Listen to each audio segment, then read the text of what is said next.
Varanasi link media. Varanasi link 3 दिवसीय अंतर्राष्ट्रीय conference कार्डियपकान में हॉट शुगर गुर्दा रोग पर विशेषज्ञों का होगा मंथन।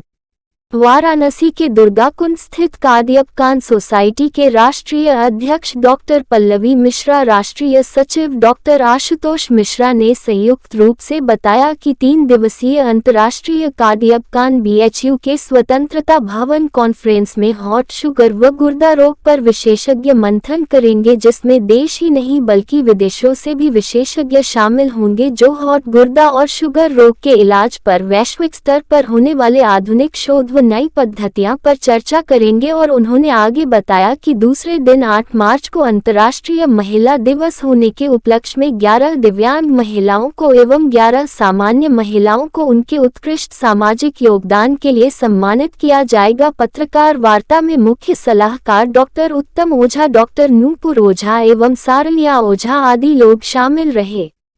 और इवन विदेशों से भी इस सब्जेक्ट के जो एक्सपर्ट लोग हैं वो आएंगे और इस सब्जेक्ट पे वो चर्चा करेंगे, जिससे कि कुछ नया निकल के आए, मरीजों के ट्रीटमेंट में लोगों को लाभ मिले।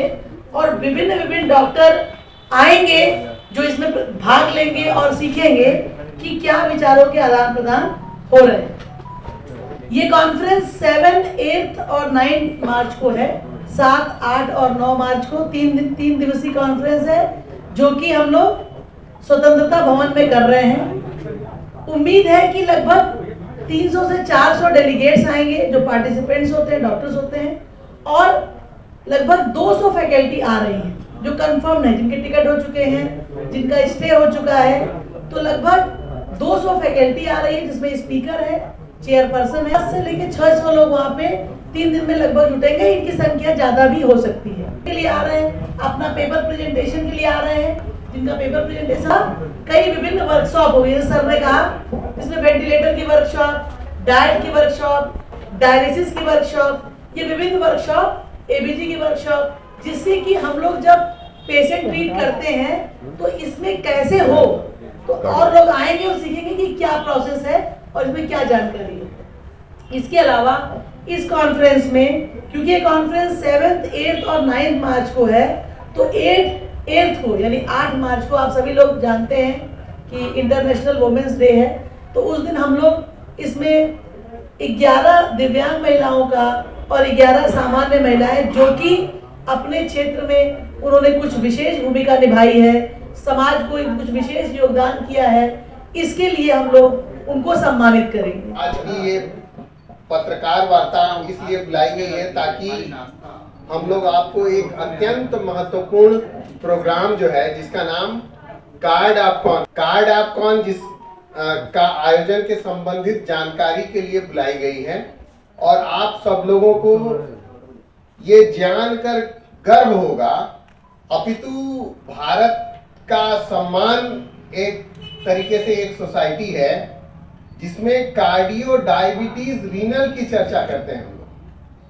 मैं जो शब्द कह रहा हूं उसको ध्यान से आप लोग सुनिएगा और इसको आप लोग एक ऐसा विषय हो सकता है जिसके बारे में कोई भी भारतीय को गर्व हो सकता है। पूरे विश्व में बहुत कम कार्डियो, डायबिटीज और रीनल की सोसाइटी है। जैसा कि विदित है कि हमारा देश अलग अलग विधाओं में, अलग अलग क्षेत्र में अपनी उन्नति कर रहा है, वैसे ही हम लोगों का काम है कि शिक्षा के क्षेत्र में, और खास तौर से शिक्षा अगर मेडिकल क्षेत्र की हो तो उसमें अगर कंट्रीब्यूशन होता है तो देश का नाम गर्व से ऊपर हो जाता है। भारत ने कई सारे काम विश्व में चिकित्सा के क्षेत्र में और चिकित्सा शिक्षा के क्षेत्र में किए हैं। उनमें से एक बहुत महत्वपूर्ण काम है जिसका नाम है कार्डियपकान। ये ऐसा क्यों है? क्योंकि ये इकलौती आपकी इंडिया की सोसाइटी है। मैं फिर से शब्द दोहरा रहा हूं, इंडिया की एकमात्र सोसाइटी है जो कार्डियो, डायबिटीज, रीनल के इंटीग्रेशन की काम करती है। और इसकी स्थापना कब हुई थी? आज से 15 साल पहले। कितने साल पहले? देता है हमारे भारतीय परिप्रेक्ष्य में मरीजों के इलाज करने के लिए। ठीक, तो ये तो हो गई सोसाइटी की विचारधारा सोसाइटी कहां तक है, अभी तक 15 साल में इसने क्या किया है, इस साल क्या करने वाला है। सबसे पहली बात तो यह है कि अभी 1-1.5 साल पहले, हम जो बात कह रहे हैं उसको ध्यान से सुनिएगा, अमेरिकन हार्ट एसोसिएशन ने कार्डियो डायबिटीज रीनल की बीमारी को एक साथ क्लब करते हुए एक नई बीमारी की संज्ञा दी है, जिसका नाम CKM सिंड्रोम है। क्या है? CKM syndrome. तो हम लोग जो बात 15 साल से कह के चलते आ रहे थे कि भैया कार्डियो डायबिटीज रीनल अलग अलग बीमारी नहीं है, इसको अलग अलग स्पेशलिस्ट ना देखें, इसका एक इंटीग्रेटेड अप्रोच होना चाहिए, इसको मान्यता अमेरिकन कॉलेज ऑफ कार्डियोलॉजी ने 1.5 साल पहले रिकॉग्नाइज करते हुए उन लोगों ने इसको एक नई बीमारी की संज्ञा दी, कहा कि ये अलग अलग नहीं है, इसको एक साथ ट्रीट करना चाहिए, इसके रिस्क फैक्टर एक होते हैं, इसमें इलाज का तरीका एक होना चाहिए, और एक बीमारी हो तो दूसरे बीमारी के बारे में जानना, सोचना, समझना, उसके बचाव के बारे में काम करना चाहिए। और इन लोगों ने इसका नाम दिया CKM सिंड्रोम, और उसके रिस्क फैक्टर भी डिसाइड किए। जैसे कोई भी व्यक्ति मोटापा है तो उसको कार्डियो डायबिटीज रीनल तीनों होगा, अगर उसको कोलेस्ट्रॉल बढ़ा है तो कार्डियो डायबिटीज रीनल में तीनों में होगा, अगर पेशाब में प्रोटीन जा रही है तो कार्डियो डायबिटीज रीनल तीनों में होगा, अगर आंख में रेटिना में प्रॉब्लम है तो कार्डियो डायबिटीज रीनल तीनों में होगा, अगर यूरिक एसिड बढ़ा हुआ है तो कार्डियो डायबिटीज रीनल में तीनों में होगा, अगर पैर में खून का संचार कम है तो कार्डियो डायबिटीज रीनल तीनों में होगा। इस बार की कॉन्फ्रेंस हम लोग CKM सिंड्रोम में कर रहे हैं।